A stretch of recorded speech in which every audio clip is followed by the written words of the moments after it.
आज हम बात कर रहे हैं जीटीएल इंफ्रास्ट्रक्चर की। जीटीएल इंफ्रा के शेयर में आज हमें कोई भी अपडाउन देखने को नहीं मिली, यानी जो क्लोजिंग रही वो कल की क्लोजिंग पर ही रही। लेकिन इसके बीच में बहुत ही जबरदस्त वॉल्यूम के साथ में कामकाज हुआ है। यहाँ पे काफी अच्छी बड़े फंड उसकी खरीदारी भी हुई है, लेकिन बीच बीच में यहाँ पे अच्छी खासी प्रॉफिट बुकिंग भी हो रही है, क्योंकि काफी लोग हैं जो निचले लेवल से खरीदारी कर चुके हैं।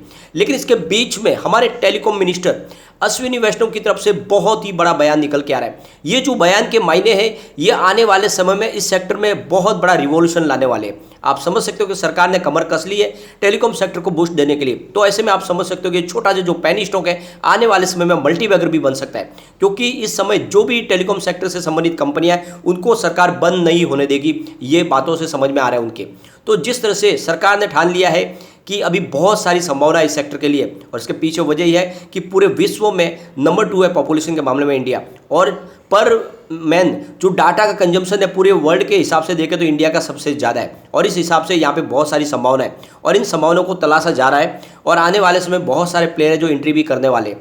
ऐसे में ये सारी चीज़ें जो सर्विस टावर के बगैर अधूरी है। चाहे कोई भी कंपनी नई एंट्री करे, उनको टावर की जरूरत तो पड़ेगी। जैसे में टावर कंपनियों का कारोबार बढ़ने वाला, और इसीलिए अमेरिकन टावर यहाँ पे बहुत सारे और टावर नए लगाने जा रहे हैं। 5G की वजह से ऑलरेडी टावर की डिमांड बढ़ चुकी है, तो जो पुरानी कंपनियां हैं उनका कारोबार भी इस समय बढ़ने की संभावना बन चुकी है। आप समझ सकते हैं, हमने कल ऑलरेडी डिस्कस भी किया था कि दो तरीके से ही 5G सर्विस दी जा सकती है, या तो ई बैंड के माध्यम से या फिर फाइबर केबल कनेक्ट करके टावर से। तो फिलहाल सिर्फ 34% ही टावर कनेक्ट हुए हैं फाइबर से, इसलिए ई बैंड की सुविधा भी दी जा सकती है, तो उससे 5G सर्विस आगे पहुंच पाएगी। तो कुल मिला के यहाँ पे अब संभावना पॉजिटिव बनने लगी है, लेकिन ये रिस्की बहुत स्टॉक है, क्योंकि फंडामेंटली वीक है, कंपनी के ऊपर बहुत सारा कर्ज है और प्रमोटर की होल्डिंग बहुत ही कम है। तो रिस्क के साथ ही इन्वेस्टमेंट के बारे में सोचना चाहिए।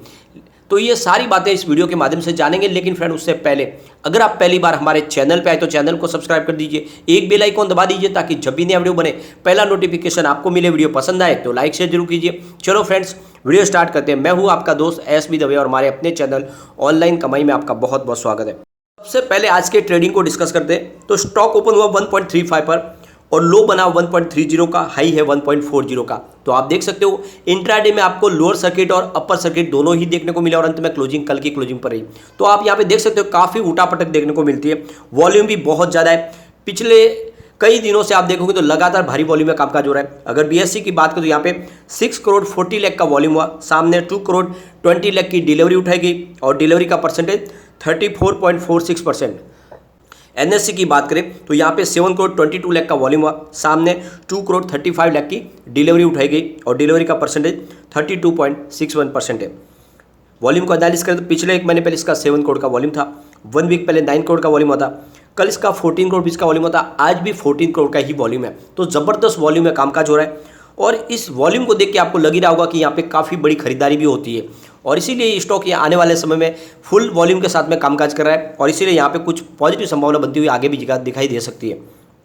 इसके बीच में हमारे टेलीकॉम मिनिस्टर की तरफ से टेलीकॉम सेक्टर के लिए बहुत बड़ी घोषणा की गई है। उनका कहना है कि गवर्नमेंट चाहती है कि टेलीकॉम सेक्टर में रिफॉर्म्स आए, जिससे बहुत सारे नए प्लेयर भी अटैक हो, यानी यहाँ इस सेक्टर में बहुत सारे पोटेंशियल है वो कि वो यहाँ पे और नए प्लेयर आ सके, और इसके लिए ज़रूरी है कि गवर्नमेंट की तरफ से एक बड़ा रिफॉर्म्स लाया जाए। जो पुराने कानून है उनकी जगह पे नए कानून लाने चाहिए, ताकि और भी लोगों को इसमें आने की एंट्री करने का मौका मिले। बहुत सारे लोग हैं फॉरेन इन्वेस्टर, वो भी इंडिया में निवेश करना चाहते हैं, लेकिन यहाँ पे जो कानून बने हुए हैं वो कानून रोड़े अटकाते हैं फिलहाल। तो सरकार चाहती है कि इसमें एक तरह से नए लॉ लाए जाए ताकि और भी संभावना पॉजिटिव बने। तो कुल मिला के उनकी तरफ से कहा जा रहा है कि इस सेक्टर में प्रचुर संभावना है, और आने वाले समय में इस सेक्टर की हेल्थ को सुधारना चाहते हैं, और इसके लिए जो भी जरूरत होगी वो बदलाव किए जाएंगे और नए इन्वेस्टर को यहाँ पे लाया जाएगा। कुल मिला के नए निवेश की जरूरत है। यहाँ पे हिंदुस्तान की जो आबादी है वो विश्व में नंबर 2 पे है, और ऐसे में यहाँ पे ज़्यादा से ज़्यादा जो है टेलीकॉम सेक्टर की संभावना बनी हुई है, और विश्व की बहुत सारे देश है जो हमारी तरफ देख रहे हैं। यहाँ पे अगर देखें तो पर कस्टमर जो कंजम्पशन डाटा है 15 GB का इंडिया में, जबकि इसका एवरेज देखें तो पूरे वर्ल्ड में सिर्फ 11 GB का है। तो आप देख सकते हो कि पूरे वर्ल्ड से ज़्यादा हमारे यहाँ पे डाटा यूज होता है, और ऐसे में इस सेक्टर में अभी बहुत सारी संभावना है, और इन संभावनाओं को अभी तलाशना बाकी है। साथ में करें कि ये जो स्कोप है ये एक तरह से नई टेक्नोलॉजी के लिए अभी शुरुआत होने वाली है, 5G आने वाली है, बहुत सारा इसमें रिवॉल्यूशन आने वाला है। एक तरह से देखें तो हर मेडिकल सेक्टर से लेकर इंटरटेनमेंट सेक्टर में, एग्रीकल्चर में, सब जगह पे बहुत सारी पॉजिटिव संभावना अभी बनेगी और इसका जरिया बनेगी 5G टेक्नोलॉजी। तो टेलीकॉम सेक्टर का कामकाज बढ़ चुका है और इसीलिए यहाँ पे बहुत सारे नए प्लेयर की जरूरत है, बहुत सारे फंड की जरूरत है और ये सारा आने वाला है आने वाले समय में। तो कुल मिला के आप देख सकते हो कि इस समय जिस तरह से सरकार ने ठाना है कि इस सेक्टर को बूस्ट देना है, उसकी संभावना अब तलाशनी शुरू कर दी गई है। तो आप समझ सकते हो जो छोटा सा पेनी स्टॉक है, क्योंकि बहुत ही पुरानी कंपनी है, टेलीकॉम सेक्टर की है, तो इसमें ये कंपनी के बंद होने की संभावना काफ़ी कम हो जाती है। सरकार इस कंपनी को बंद नहीं होने देगी। जैसे आपने देखा होगा वोडाफोन आइडिया पे बहुत सारा कर्ज था, प्रोमोटर ने हाथ खड़े कर दिए थे, फिर भी सरकार ने उसको एक तरह से बेल आउट पैकेज दिया। तो ऐसे में आने वाले समय में यहाँ पर भी बेल आउट पैकेज की संभावना बन सकती है। तो यहाँ पे डर कम हो जाता है जब इस सेक्टर में संभावना तलाशी जाती है सरकार की नज़रों से। तो कुल मिला के आने वाले समय यहाँ पे संभावना पॉजिटिव बन सकती है, क्योंकि इसकी प्राइस इतनी नीचे आ गई है कि और ज़्यादा नीचे जाने की संभावना बची नहीं है। आगे उन्होंने एक ऐड किया और कि इस समय सेमीकंडक्टर के लिए बहुत ज़्यादा जरूरत है, विश्व में उसकी शॉर्टेज चली। तो ऐसे में हमें यहाँ पे सेमीकंडक्टर मैन्युफैक्चरिंग की तरफ आगे बढ़ रहे हैं। दूसरी तरफ डिस्प्ले मैन्युफैक्चरिंग, ये दो की जरूरत है यहाँ पे, इसके मैन्युफैक्चरिंग की तरफ हम आगे और बढ़ रहे हैं। तो कुल मिला के आप देख सकते हो कि सरकार ने पूरी तरह से ठान लिया है कि इस सेक्टर को आगे लेके जाना है। तो आप समझ सकते हो जीटीएल इंफ्रा के लिए भी पॉजिटिव संभावना बनेगी और नतीजा ये है कि यहाँ पे बहुत ही जबरदस्त वॉल्यूम में काम का जो बड़ी डील हो रही है। अगर हम देखें तो बाजार खुलते ही 9:20 पर 1.35 की प्राइस से यहाँ पे आप देखोगे तो करीब 52,55,000 की एक बड़ी डील हुई। उसके बाद में 9:25 पर आप देख सकते हो 1.40 की प्राइस से करीब 81,04,000 शेयरों की एक और डील हुई। फिर 9:36 पर 1.35 की प्राइस से यहाँ पे आप देख सकते हो 78,53,000 शेयरों की एक और बड़ी डील हुई। फिर उसके बाद आप देख सकते हो 1:21 पर 1.30 की प्राइस से 75 लाख शेयरों की एक और डील हुई। तो आप देख सकते हो कि जबरदस्त बड़ी बड़ी डील हो रही है और इस डील के माध्यम से कुछ बिकवाली भी हो रही है, लेकिन खरीदारी भी काफ़ी ज़्यादा हो रही है। तो मुझे लगता है कि जल्दी फिर से यहाँ पे अपर सर्किट की शुरुआत होगी। अब नीचे काफ़ी ज़्यादा स्टॉक जा चुका है। यहाँ पे अगर हम देखें इसके इन्वेस्टमेंट रेटिंग को देखें तो यहाँ पे आप मास्टर रेटिंग इसकी 5 में से 4 निकल के आ रही है, जो इसके लिए बहुत ही अच्छी बात है। ईपीएस स्ट्रेंथ इसका 5 स्टार में से 2 स्टार की रेटिंग मिल रही है। प्राइस स्ट्रेंथ देखें तो 5 स्टार में से 2 स्टार की है और बायर डिमांड देखें तो 5 स्टार में से इसको 2 स्टार मिल रहे हैं और ग्रुप रैंक देखें तो 5 स्टार में से 2 स्टार है। यहाँ पे अगर इसकी स्टार रेटिंग देखें तो उतनी शानदार नहीं है, लेकिन फिर भी कुल मिला के सांत्वना देने जैसी है। इस रेट के हिसाब से ये जो रेटिंग है ये काफ़ी ठीक है। यहाँ पे अगर हम देखें इसके टेक्निकल लेवल तो फिलहाल आप देख सकते हो इसकी समरी बाय की कॉल दे रही है, यानी इसमें निवेश किया जा सकता है। और इसका ऑस्किलेटर्स देखें तो वो न्यूट्रल बना हुआ है, यानी आपको अप डाउन देखने को नहीं मिलेगा।